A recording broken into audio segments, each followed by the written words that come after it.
안녕하셨습니까? 그동안에 날씨도 많이 추웠고 기온도 많이 급강하됐었고 또 요즘에는 물가도 많이 올라서 많은 어려움이 계실 것 같은데 별거 없으셨습니까? 제가 오늘은 예고해 드린 대로 전두환 씨 부인 이순자 씨에 대해서만 오늘 말씀드리기로 하겠습니다. 그런데 제가 당초 예정되어 있던 바로는 그분에게 공개 서한을 제가 여기서 이렇게 읽는 걸로써 공개적으로 전달해 드리려고 했는데 약간의 변수가 생겼습니다.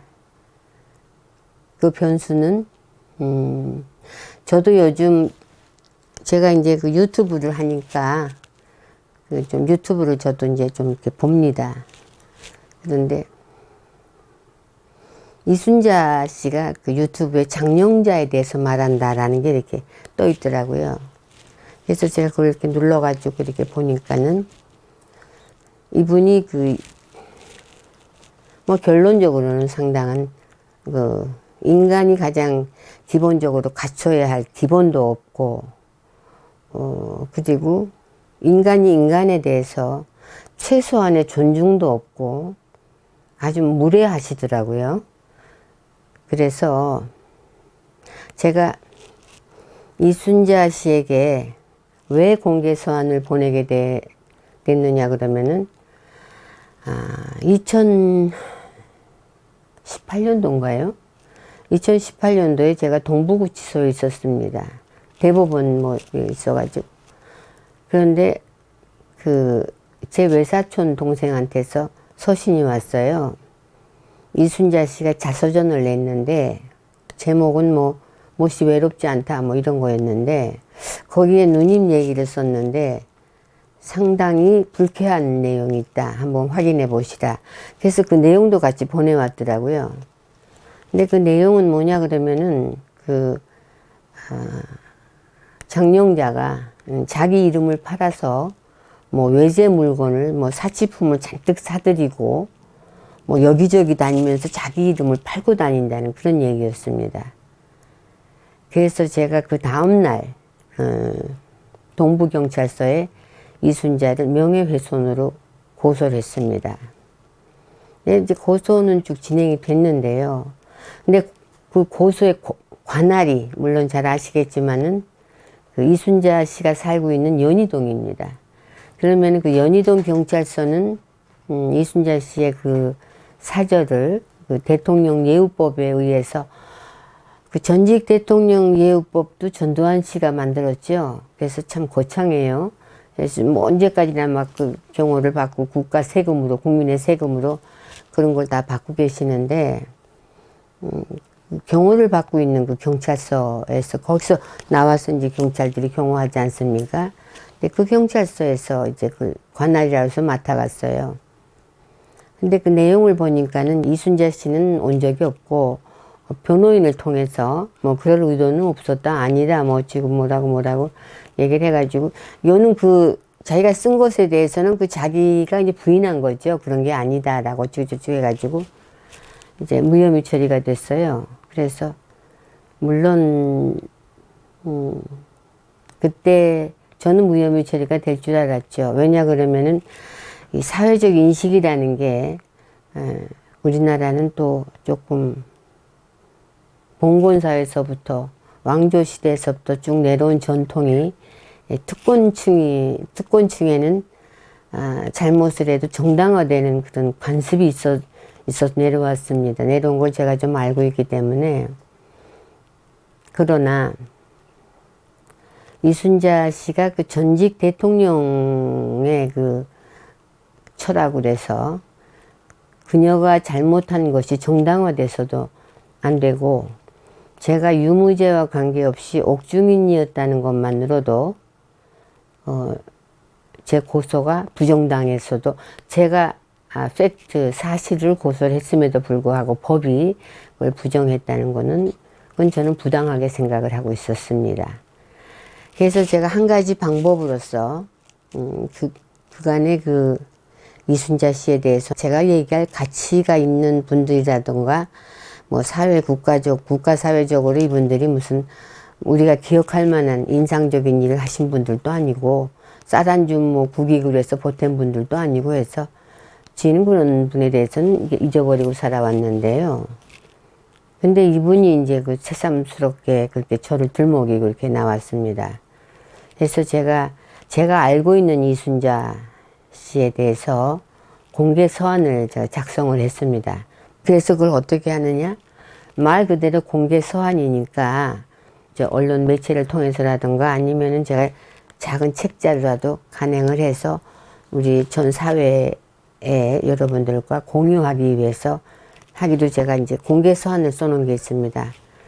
제가 그래도 지 나이도 있고 또 자식도 키운 사람들이기 때문에 격식을 갖춰서 이순자 부인 귀화해가지고 시작을 했습니다. 그런데 이분이 유튜브에서 말하는 걸 보니까는 인간의 기본도 없고 어떤 기초적인 인간관계에 있어서 윤리의식도 없는 분 같고 인간에 대한 존중도 없고 상당히 무례하고 그 증거로서는 이분이 얘기하는 게 이 여자 저 여자 그러는 겁니다. 근데 지금 제가 묻고 싶습니다. 이순자 씨한테. 당신은 도대체 무슨 특권으로 이 나라 국민에게 당신 멋대로 당신에게 피해를 준 사람도 아닌데 이 여자 저 여자 이렇게 호칭할 수 있는 건지 당신에게는 그런 특권이 있는 건지 거기에 대해서 당신 유튜브에서 대답해 주기 바랍니다. 이순자 씨. 근데 뭐라고 말을 하냐 그러면요. 자기네들이 지금 80년도 정의사회 구현을 위해서 이렇게 신나게 나가는 판에 장영자라는 그 여자가 흔들어가지고 정권을 흔들어가지고 그 당시에 장영자 때문에 사건 때문에 취임 초 정의사회 구현이 막 나가는데 쳤죠. 초를 쳤다는 겁니다. 제가 초를 쳤대요. 그때 돈으로 몇 천억씩이라는데 우리는 상상이나 하겠습니까? 그리고 말 만들기 좋아하는 사람들이 뭐 각하하고 이게 자기 남편이 지금도 각하죠. 뭐 그렇게 구태의연하게 각하가 5공화국 창당 자금을 뺐다는 등 정권이 흔들리고 일파만파가 됐다 이런 얘기고 완전히 그 여자 때문에 초쳤다. 가장 또 결정적이고 악랄하고 참 비겁한 거죠. 인간으로서도 이 말이. 이 여자의 나쁜 이미지가 나한테, 그러니까 이순자 그분한테 동일하게 된 것이란 얘기죠. 그러니까 억울하다는 얘기인지. 근데 글쎄요. 제 나쁜 이미지가 뭐고 이순자 씨의 그 좋은 이미지는 뭔지 이제 좀 앞으로 좀 이 유튜브에서 하나씩 규명해 가봐야 되겠습니다. 이런 식으로 이 여자 저 여자 해가면서 이런 식으로 유튜브에 요즘에 나와서 그러니까 이제 최근이죠. 나와서 새삼스럽게 또 그렇게 떠들고 계시더라고요. 그래서 이분을 2018년도인가 그때 명예훼손으로 고소를 했는데 고소 내용을 부인했죠. 자기가 이렇게 막 거짓말 썼음에도 불구하고 제가 뭐 모르고 썼다라든가 뭐 썼다라든가 막 변호사가 구랭이 담 넘어가듯이 이연령 비연령으로 그렇게 했어요. 명쾌하게 장영자가 그러지 않았느냐. 자기 이름을 팔아서 언제 어디서 누구한테 뭘 어떻게 했지 않느냐 이런 걸 단 한 가지도 밝힐 수는 없죠. 거짓말이니까. 말짱 거짓말이니까.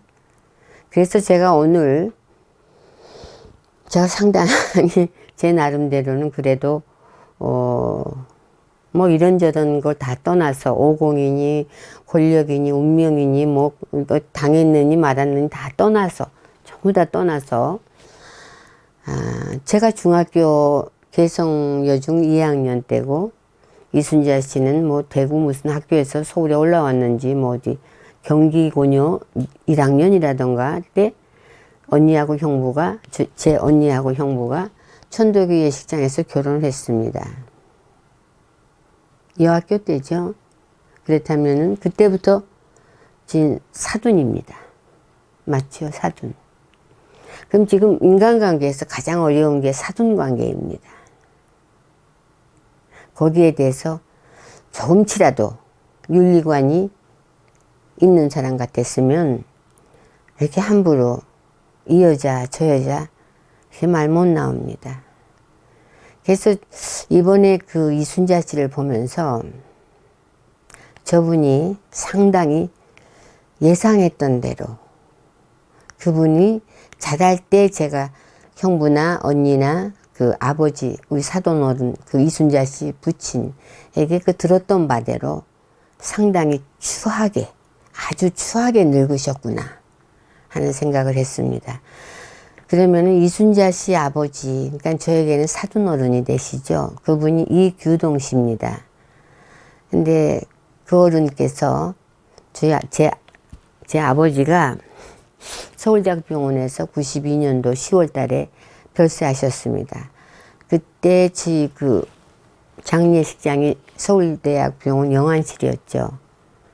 근데 오실까 염려돼서 형부한테 저희 집 아버지 사위가 맏사위가 이유광이, 둘째 사위가 이철이, 셋째 사위는 제 동생이 프랑스에서 유학 가서 프랑스 의학 박사하고 결혼했기 때문에 폴 탄피에 그렇습니다. 근데 둘째 사위가 제 남편이지 않습니까? 근데 이철이가 이철이하고 그 이규동 씨는 또 육사 동기생입니다. 절대 못 오게 하라. 내 눈앞에 나타나면 좋지 않다. 그래서 이양우 변호사, 그때 그 사람들 이제 그 개인 변호사를 하고 있는 이양우 변호사에게 오지 말라. 근데 저희 아버지하고 그 이규동 그 사돈 어른과의 관계는 상당히 두 분은 그 형부가 부모님이 어머님만 계셨어요. 아버님이 안 계셨기 때문에 이순자 씨 아버님이 그 집안의 가장 아버지 역할을 하셨거든요. 그래서 저희 아버지와 그쪽에 이제 이순자 씨 아버지와 이렇게 만나셔서 이제 대화도 하시고 이제 이렇게 하셔서 두 분 사이는 상당히 좋았습니다. 그러니까는 반드시 오실 거다 생각을 하고 우리 집 이장군이 우리 집 양반이 그 이양우 변호사 통해서 오지 말라고 이렇게 얘기를 해놨음에도 불구하고 오셨었어요.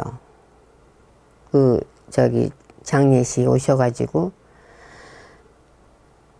그때 참 저희 집 양반이 아니 저자가 여기 어떻게 와 여기가 어디라고 오느냐 막 무안을 주고 그래서 제가 너무 그 사돈 어른께 죄송해서 아유 왜 오셨습니까? 너무 죄송해서 어떡합니까? 그러니까 참 제 두 손을 잡으시면서 얼마나 고생하셨습니까 사돈. 우리 집 애가 철이 없어서 그렇게 사돈을 고생시키지 않을 일을 우리 애가 철이 없어서 그랬습니다. 사돈께 사과드립니다. 그 아버지의 그 딸이란다면은 지금 2022년도, 2023년도에 유튜브에 나와서 그래도 자기 친숙부의 친처제인 사돈을 갖다가 이 여자 저 여자 해가면서 그렇게 거짓말 할 수는 없겠죠. 그래서 제가 추하게 늙었다는 얘기입니다. 그래서 지금부터는 제가 요전에 이순자 씨의 그 유튜브를 보기 전까지 그 요전에 제가 계획했던 그 조금 내용을 조금 제가 바꿔서 그리고 정중하게 쓴 서신 5서까지를 제가 어제부터 총망라해서 거기서 이제 몇 가지만 발췌해서 오늘 제가 이제 여기서 그 서신으로 대신하려고 준비를 했습니다. 이순자 씨와의 저와의 개인적인 관계는 거의 없었습니다. 중학교 2학년 때 결혼식장에서 언니 형부 사진을 보면 사진에 있어요. 그 정도고, 그러나 우리 집에 맞사이고 또 저희 언니가 언니 형부가 이순자 씨가 그 연희동에서 오래 살지 않았습니까? 두 집, 세 집 건너서 언니 형부가 살았어요. 때문에 계속 같은 동네에서 왔다 갔다 하면서 화제가 뭐 가족들 화제가 뭐가 있었겠습니까? 이제 전두환 씨가 이제 그 집에 대릴 사이로 들어와서 살고 계시니까, 그리고 또 그 대릴 사이실 뿐만이 아니라 이제 이순자 씨가 참 그런 거 보면 착하신 것 같으신데, 그 전두환 씨의 그 어머니, 시어머님까지 친정집에서 시어머님을 다 모시고, 정말 그 연희동에서 군인 월급 뻔합니다. 군인이 잘 산다면은 그 사람은 안 봐도 부패한 군인이죠. 근데 그 부친 그 이규동 씨나 이런 분들은 부패한 군인이 아니셨기 때문에 생활이 넉넉지 못했어요. 제가 아는 한에는. 그래서 이순자 씨가 참 아마도 제가 기억하는 바로는, 제가 들은 바로는 이순자 씨가 19살 때 아마 제국이를 임신했다고 들었어요. 그러니까 결혼하기 전에. 그래서 임신하니까 어쩔 수 없이 20살 때 그 형부가 그 대구 헌병 뭐 사령관 하실 때 헌병 부장인가 뭐 하실 때 그 관저에서 두 사람을 결혼시킨 걸로 결혼식 사진 보면 그렇게 알고 있어요.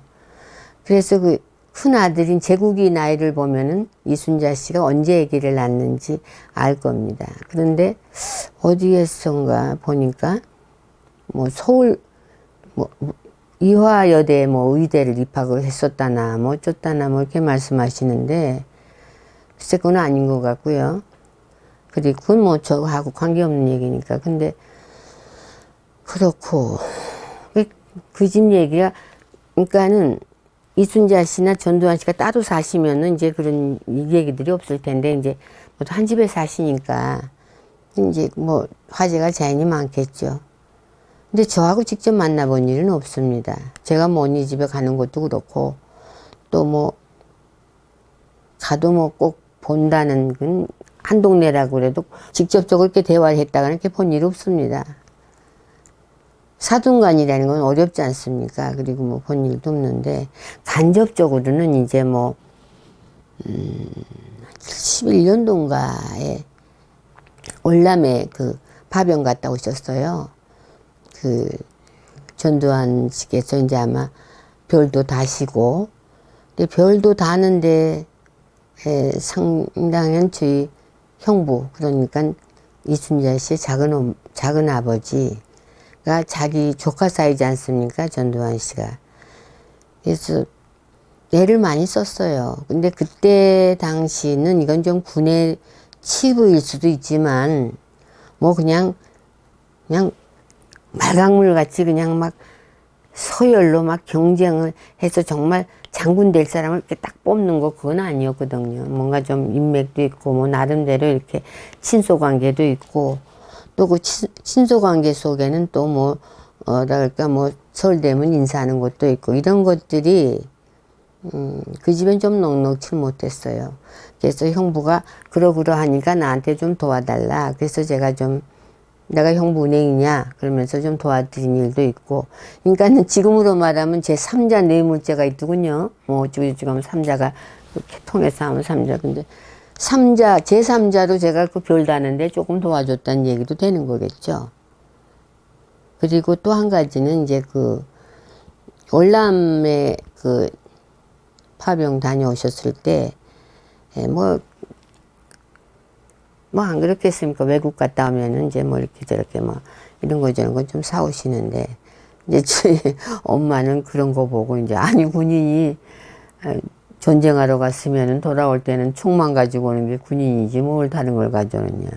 근데 이제 그 댁에서 조금 가져오셨던 것 같아요. 그래서 그걸 좀 판다 해가지고 이제 캐머라니 뭐니 이제 몇 개 사드린 적도 있고요. 그런 거는 간접적으로 있지요. 그 파운데리 안에서 모두 가족들이 왔다 갔다 하면서 하니까. 그런데 제가 따로 이 그 형부편에서 이제 전두환 씨가 이제 보안사령관 된 과정에 대해서 제가 쓴 게 있습니다. 근데 뭐 그런 걸 계속 사족을, 지금 요 방송에서는 그게 사족이 되니까 이게 붙여서 읽기에는 제가 좀 그렇고요. 핵심을 말씀드리자 그러면은, 이제 그 당시에는 이제 아마 국민 여러분들께서는 잘 모르고 계실 겁니다. 왜 전두환 장군이, 보안사령관이 11.2 이후에 합동수사본부장이라는 어마어마한 직책을 가지게 됐나. 그게 78년도 그 이전에 77년도까지 보안사령관은 그냥 일개, 보안사령부라는 건 주지부 양반이 그 보안사령관을 2번 했습니다. 군의 첩보, 정보, 군의 그 부패 잡는 그런 정보기관입니다. 또 수사기관을 겸하고 있고요. 그 이상도 이하도 아닙니다. 그건 이제 보안사령부라는 그 자체고요. 보안사령관은 이제 주지부 양반은 2번 했고, 또 보안사령부를 만들 때 자체도 이제 그 첩보부대와 같이 뭐 골격을 만들고 이런 분들입니다. 뭐 해방 후에 뭐 있었습니까?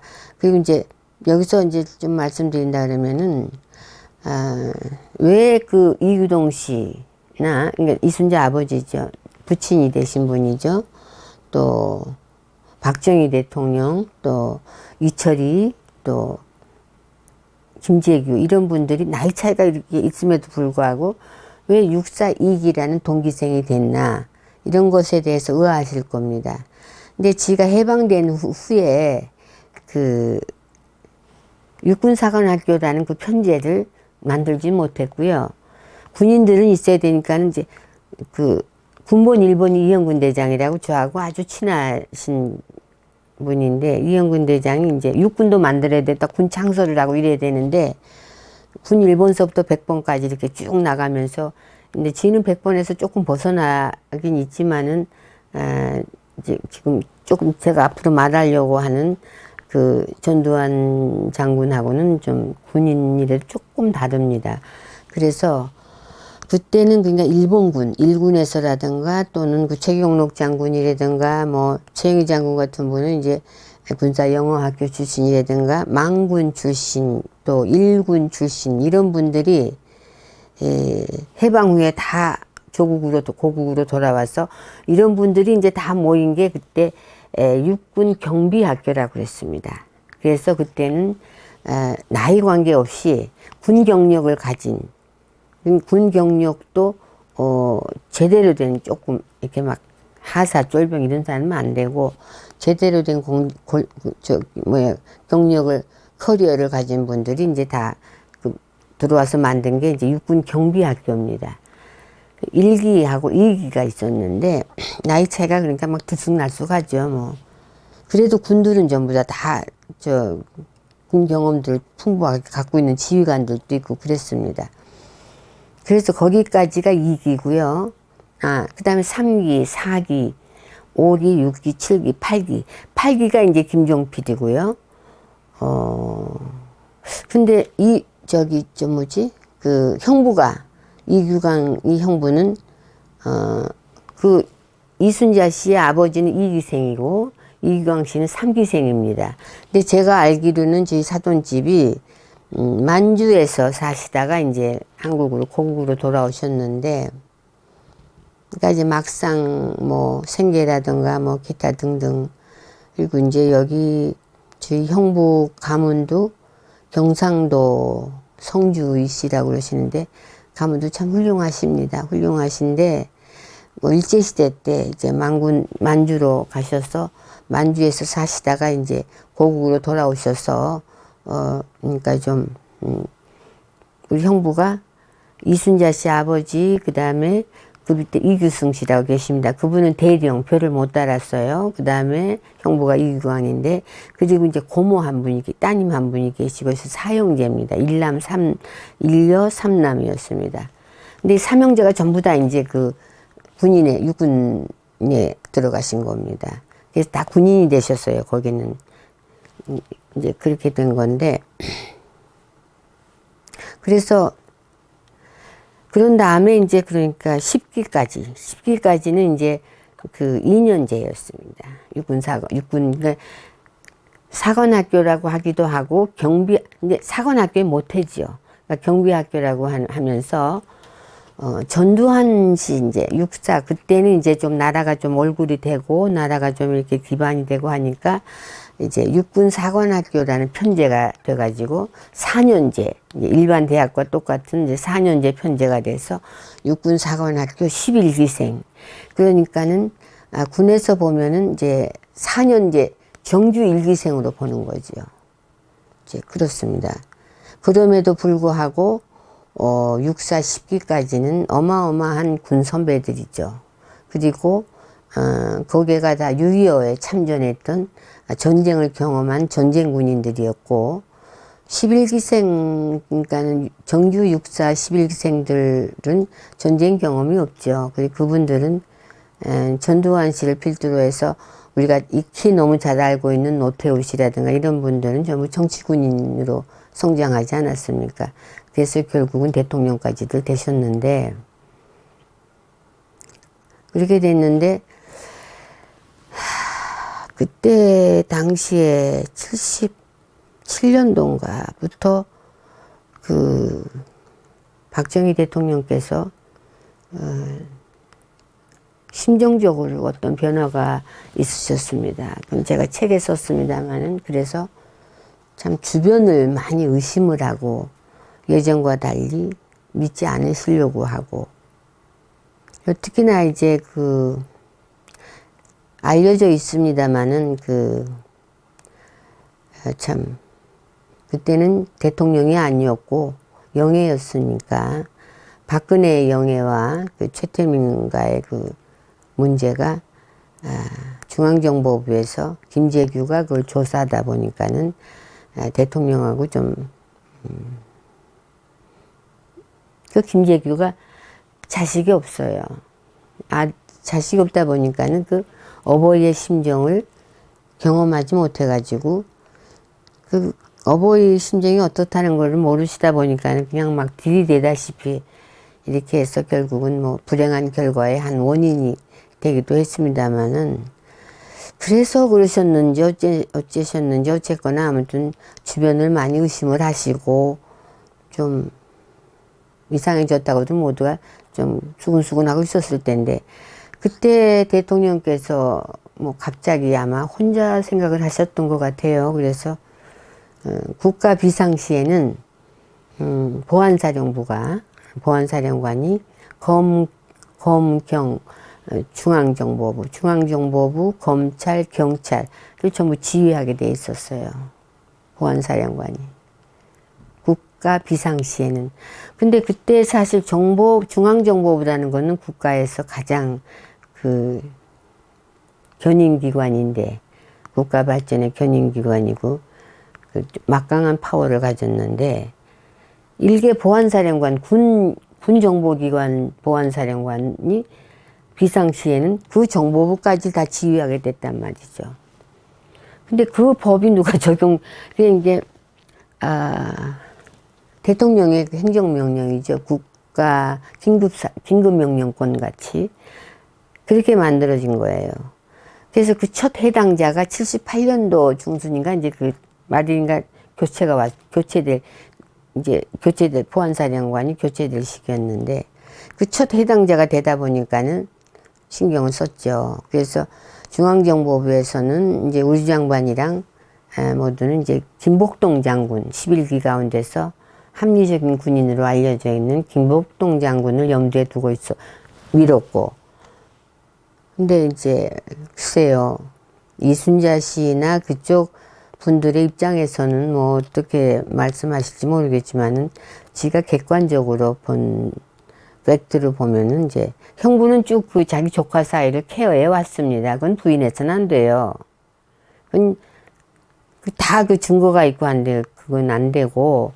그래서 그때 그 형부가 그 그 차지철 그 경호실장하고 상당히 밀접해 있었어요. 그 차지철 경호실장하고 해서 그리고 또 그 전두환 씨가 또 경호실에도 있지 않았습니까? 경호실에서도 작전과장인가 뭐 하셨죠. 그래서 계셨고 하니까 그래서 그때 그런 연줄 뭐 이래서 차지철 씨하고 좀 끈끈했어요. 그 차 실장인지 뭔지 그자하고 끈끈해가지고 형부하고 또 한 분이 있었죠. 재계에서 뭐 그분 이름은 밝히지 않겠어요. 그분 자제분들도 있고 하니까. 근데 이제 그 재계 한 분하고 이제 두 사람이 적극적으로 밀은 게 이제 전두환 장군이었죠. 근데 그 당시에 그 전두환 장군도 뭐 충분한 자격과 능력은 가지고 계셨어요. 뭐 월남도 파병에 갔다 오시고 뭐 이러고 저러고 다 하셨으니까. 그럼에도 불구하고 이제 주인은 이제 좀 그 보안사령관의 그 권한이 국가 비상시에는 막강해질 수 있으니까 좀 성격적으로 좀 하나회보다는 김복동 장군은 하나회가 아니었거든요. 11기임에도 불구하고 하나회가 아닌 합리적인 군인을 우리는 세워야 된다. 그래서 지는 이제 그런 기준에서 김복동 장군을 추천한 거고 이제 이쪽에서는 이제 대통령한테 충성할 수 있는 이제 이런 분으로서 이제 전두환 장군이 옳다고 생각을 해서 이제 그 두 분이 이제 복수로 올라갔는데 이제 뭐 끝에 가서 뭐 주인은 이제 김복동 장군이 될 걸로 알고 있었는데 끝에 가서 이제 그 전두환 장군으로 낙점이 됐더라고요. 그래서 그 전두환 장군이 처음 그 중앙정보부 그 검찰, 경찰을 전부 다 지휘할 수 있는 그러니까 대통령 서거라는 거는 국가 비상사태 아닙니까? 그러니까 그 서거에서 최초로 군인으로서 군기관 그저 보안사령관 정도는 사실 뭐 별 권력자가 아니었거든요. 그냥 군인이지요. 근데 그런 권력을, 그런 권한을 대통령께서 박정희 대통령께서 만들어놨기 때문에 그 첫 해당자가 전두환 보안사령관이었단 말입니다. 그래서 그분이 이제 11.6 이후에 합동, 그러니까는 중앙정보부, 검찰, 경찰, 합동수사본부장이 되신 겁니다. 근데 거기에서 중앙정보부는 이제 김재규가 그 대통령을, 참, 살해했기 때문에 이제 정보부는 이제 반역기관이 된 거죠. 그래서 이제 참 전두환 합동수사본부장에게 막강한 권한이 주어졌고요. 그 권한으로 이제 그 계엄사령관 된 이제 정승화라든가 이제 이런 하극상도 그게 그 선상에서 일어날 수 있었죠.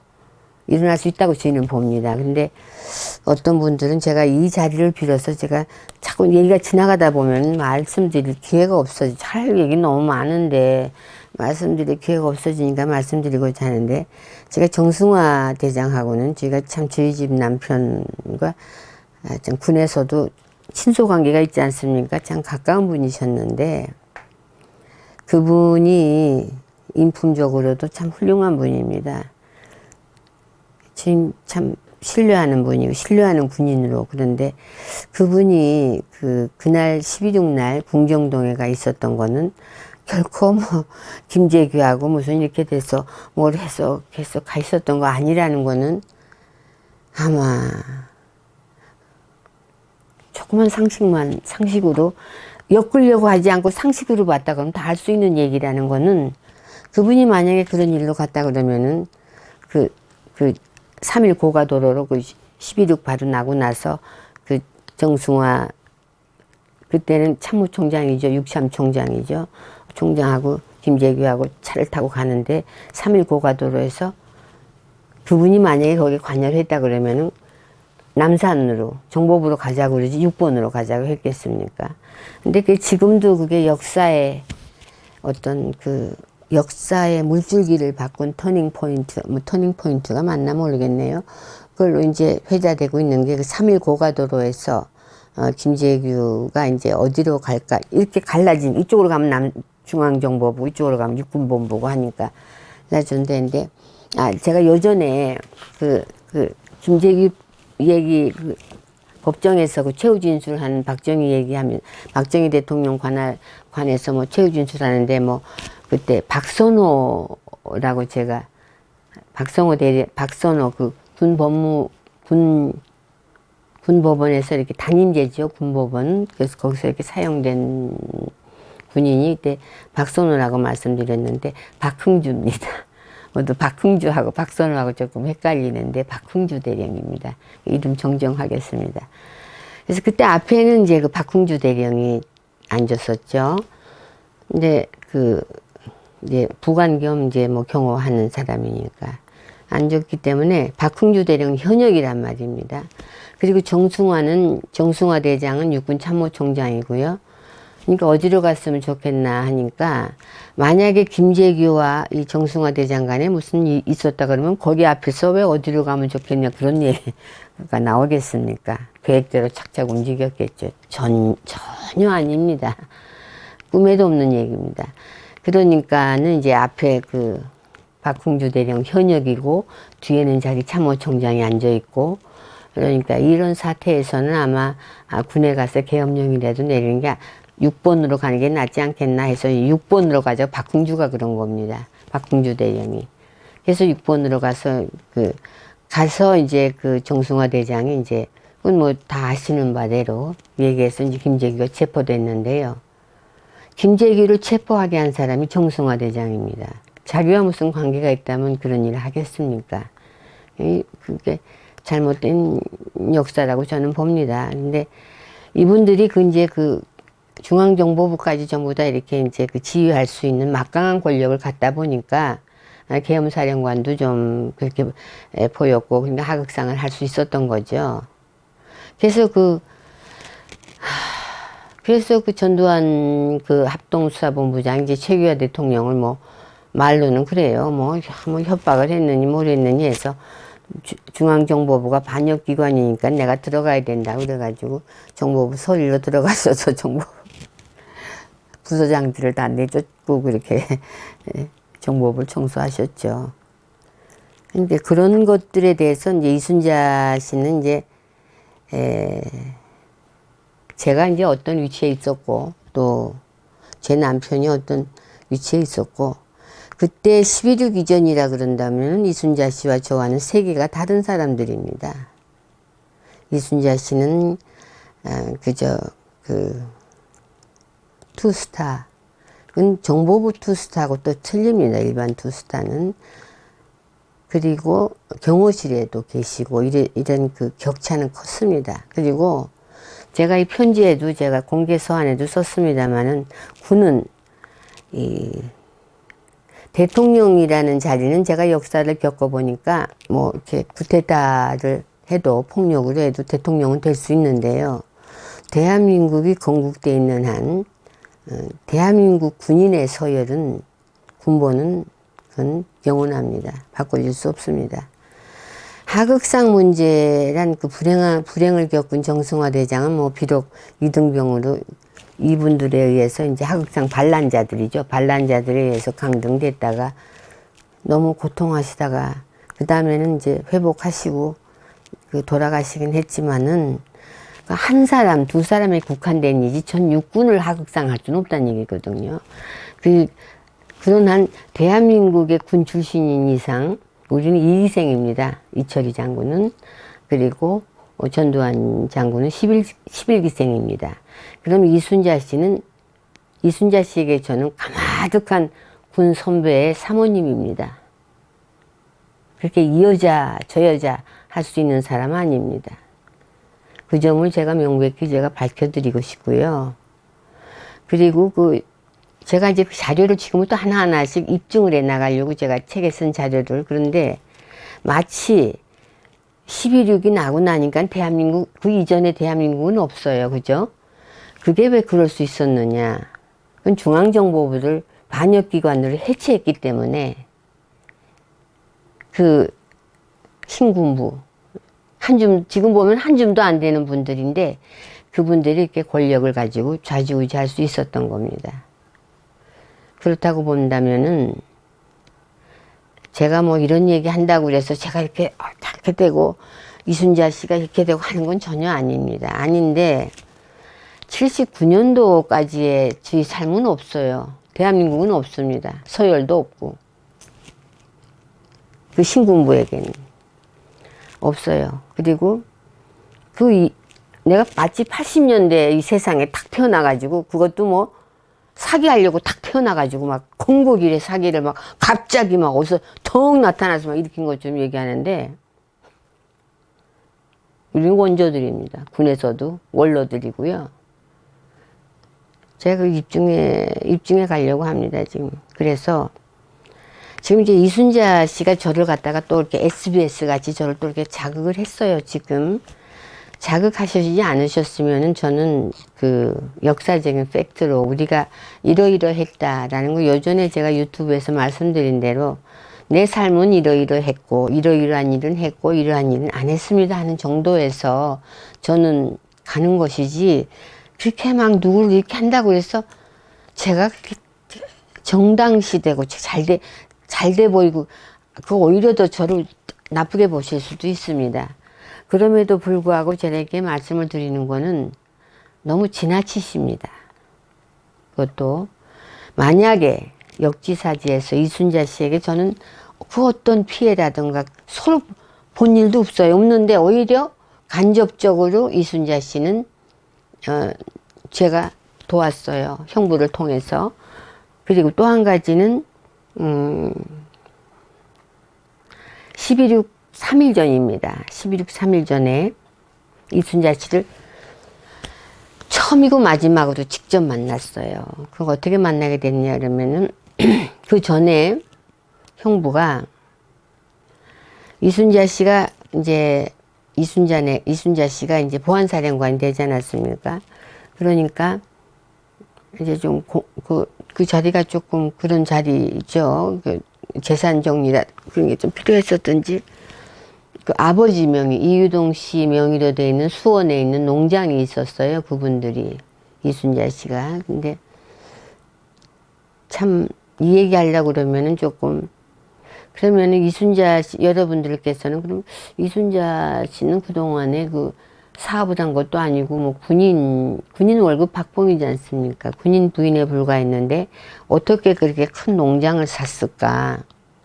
그렇게 생각하실 수도 있을 것 같아서 제가 그 오해를 하시지 않게 하기 위해서 제가 말씀을 드리고자 한 건 이순자 씨가 여기에 나쁜 이미지를 덮어씌웠다는 건 이제 무슨 의미인지는 모르겠는데 아마 뭐 그때 뭐 저를 그렇게 아움사입고 만들어놨다는 그 만드는 게 자기한테 뭐 어쨌든 얘기인 것 같은데 근데 그렇게 이순자 씨 삶이 이렇게 뭐 우아하거나 뭐 그런 건 아니었습니다.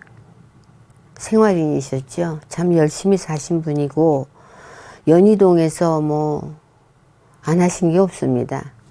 뭐 그 양반 자신도 그런 말씀 하시더구만은 뭐 이걸 미장원을 배워서 미용실도 하시고 편물을 배워서 편물도 하시고 뭐 심지어 뭐 일수장사도 하시고 안 하신 돈 되는 건 다 하신 분으로 알고 있습니다. 그렇게 열심히 그래서 형부가 언니나 그 소녀 가장이라고 그렇게 얘기를 하는 걸 제가 듣곤 했는데요. 열심히 사신 게 저건 아닙니다. 뭐 자랑까지는 아니었어도 저는 참 옳은 생활인의 태도라고 저는 생각하는 사람인데 단지 왜 그렇게 저를 상대로 이 82년 사건의 단초를 제공한 분이 어떻게 그 입이 찢어진다 해도 그 82년 사건에서 저를 비난할 수 있습니까? 그리고 그것도 황당한 거짓말로 쓴다는 게 전 도저히 납득이 안 갑니다. 이해할 수가 없습니다. 그래서 제가 직접 만났다는 거는 이동시 그 수원에 농장이 있어서 형부가 보안사령관이 되자마자 됐을 때죠. 아마 그 이후입니다. 그거 좀 처제가 그 좀 땅 사줬으면 안 되겠느냐고. 근데 아니 제가 무슨 땅이 있다고 그게 뭐 사달랜다고 막 살 수 있는 건 아니지 않습니까? 그래서 제가 아이고 몰라요. 나는 아이고 난 땅 필요 없습니다. 교육하고 있었던 그겁니다. 저한테 여러 차례 형부가 얘기를 하셨어요. 그런 일이 있는 중이었습니다. 있는 중이었는데 그 당시에 제가 70년도에 제가 명동에 저도 이제 이 옷을 해야 안 되겠습니까? 그러니까 이제 옷을 하는 강수키 의상실이 있었습니다. 우리나라에서 강수키라는 디자이너가 최초로 이 기성복을 만들어서 이제 이렇게 판 그 디자이너인데요. 그분도 이제 좀 이렇게 의식이 있는 그런 디자이너였습니다. 그래서 그 강수키 디자이너를 제가 조금 좋아했고, 이제 거기서 제가 이제 옷을 했는데, 10월 26일이니까 그때부터, 3일 전입니다. 3일 전에 이제 제가 이제 옷을 이제 옷 때문에 제가 저더러 꼭 그 시간 나와야 된다 그래서 이제 제가 나갔는데, 때가 아마 오후였습니다. 오후 2시나 3시경이었는데. 근데 막 거의 2층에 이제 우리들이 앉아있는 그런 게 있는데, 그냥 계단이 시끌시끌하더니 부인들 몇 명이 막 들어서는 거예요.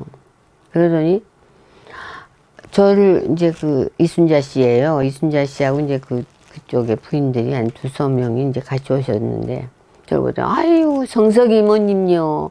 여기서 보니까 반갑습니다. 경상도 말로 그랬어요. 그래서 아유 저도 깜짝 놀래가지고 아유 이 사돈 여기서 이렇게 뵙게 됐네요. 그랬더니 그냥 다짜고짜 이제 앞에 앉자마자 아유 성석이 이모님 제 그 손 농장 좀 사주 있어 그러시더라고요. 그래서 제가 그 작은 아버지, 제 형부한테 얘기 들었습니다. 했더니, 얘기 들었는데, 제가 좀 그렇습니다. 했더니, 우리 직거래 하입시다. 전 직거래란 말을 그때 이순자 씨한테 처음 들었어요. 직거래요? 직거래? 처음 들었어요. 전 요즘에 들어서 저를 갖다 그 대명사로 쓰니까는 제가 참 희한하기도 하지만, 우리 살던 70년대에는 사기니 부록하니 그런 말 없었습니다.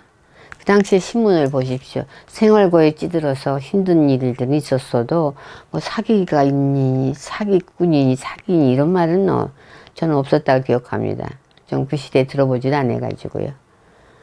또 직거래라는 말도 그날 처음 들었어요. 이순자 씨한테.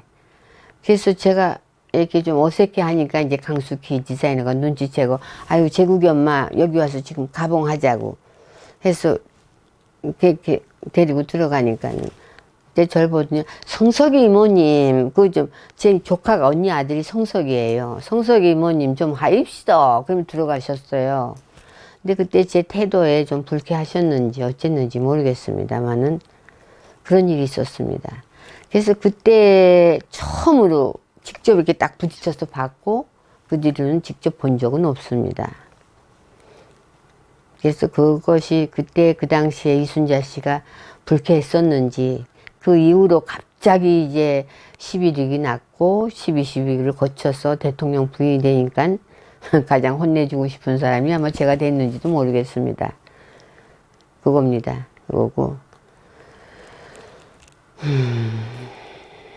또 한 가지 제가 저희 형부를 대변할 사람도 아니고 그럴 필요도 없는 사람이고 또 우리 형부 자체도 그런 걸 전혀 바라지도 않는 분이고 하다못해 당신 사진 한 장 못다가 내는 것도 싫어하는 그런 분들이니까 내가 이런 얘기하는 것도 형부가 묘지에서 그 처제 쓸데없는 소리 하고 있구만 하고 벌떡 일어나실지도 모르겠습니다만은 제가 이순자 씨가 이렇게 유튜브에서 인터뷰 하시는 걸 제가 잠깐 스쳐가면서 본 일이 있는데